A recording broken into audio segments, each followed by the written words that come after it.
Hello there, this is Rosanna, founder of enjoyyoga.com, rosieandkate.com, co-founder, and also rosieglow.com. So this is a pre-labour practice, okay? This is to help your baby move into the pelvis when it is time.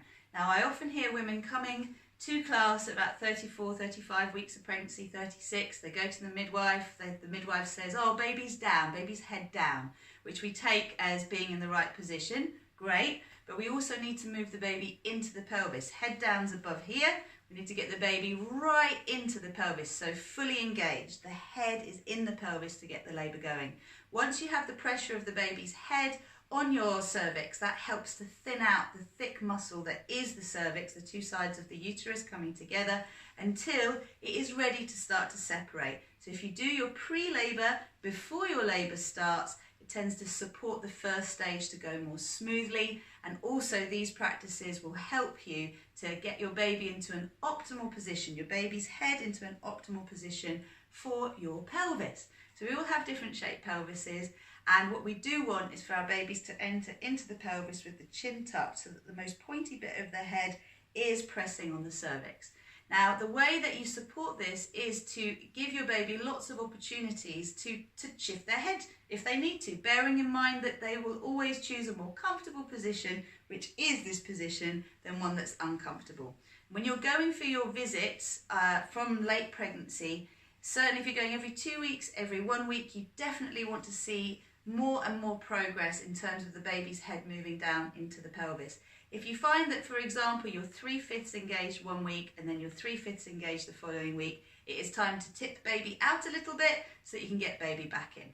So I'm just going to show you a few little practices that really help you to encourage your baby's optimal positioning for your pelvis, and also to relax you in all the ways that are going to support better birth outcomes and a shorter, more effective first stage, which every woman benefits from. If though you are someone who tends to labour fast, or you have quick labours in your family, then remembering the inversion helps to slow things down. And also when baby's head is pressing optimally on the uterus, on the base of the uterus, that helps the contractions to work in such a way that they're not too fast, they're not too slow, they're optimal, and they're doing the job they're meant to, which is helping your baby come earthside. Okay, so here's how we start. My recommendation for pre-labour work is just to open the pelvis a little bit first, okay? So the way that we do that, if we're standing, say you're starting your day, have a little wiggle, okay? And have a little stretch through the sides of your body. So when you do this slowly, you're bending the knees, stretching through the middle finger, exhaling, and this just helps to release the psoas muscle and the other deep muscles that can hold baby up.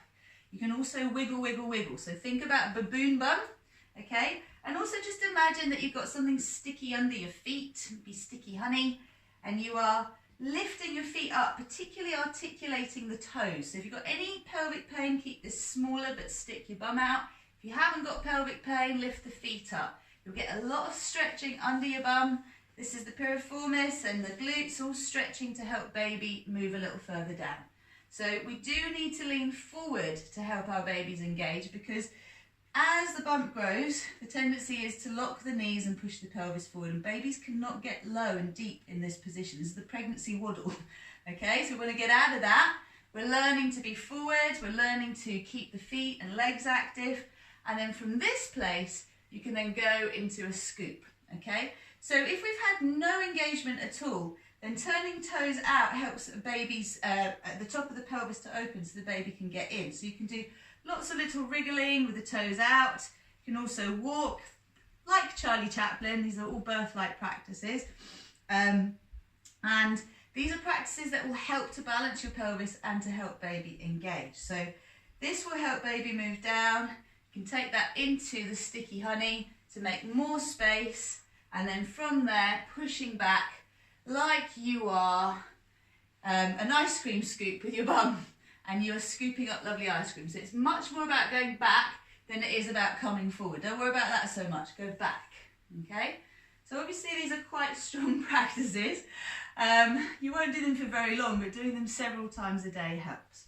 Now, if you wanted to, I mean the squatting that we recommend in our Enjoy Birth Like Pregnancy yoga classes is keeping the bum a bit higher than the knees, and just making the space through little micro moves with the pelvis and knees bent to help baby to move down.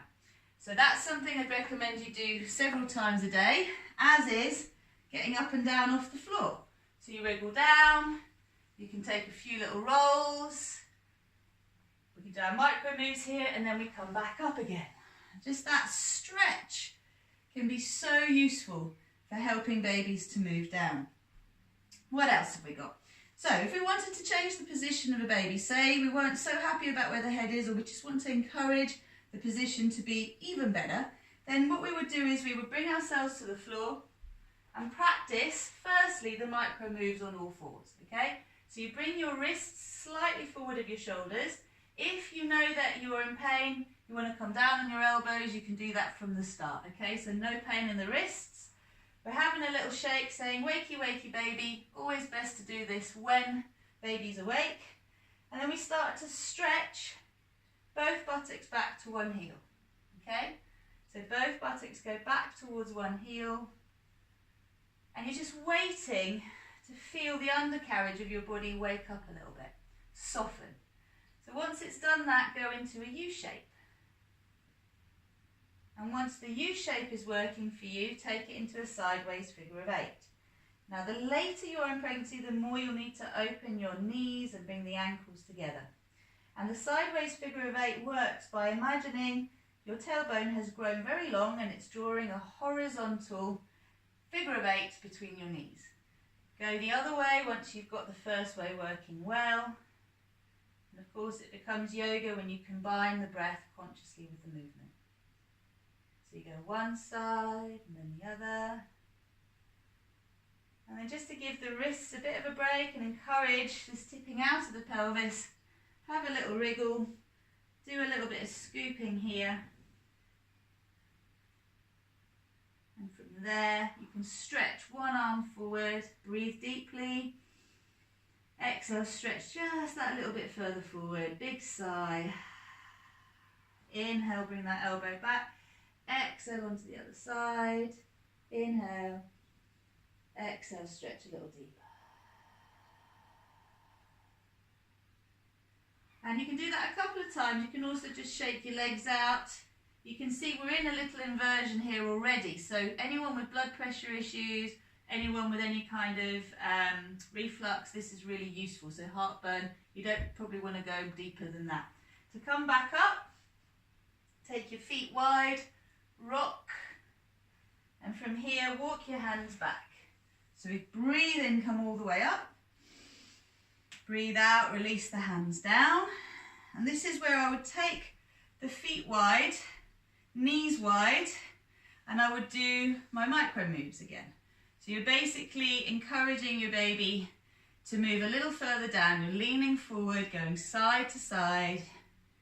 If you know you've got a right lying baby, you can just encourage them forward a little bit by tapping the right side. And then from here, your U shapes, baboon bum. That's it. And from there, your sideways figure of 8s. So you can take this a step further just by going back to doing the baboon walk or the sticky honey walk.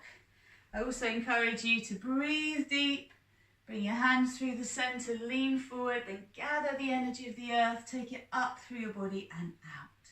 Just this move, again, very helpful for preparing the birthing body.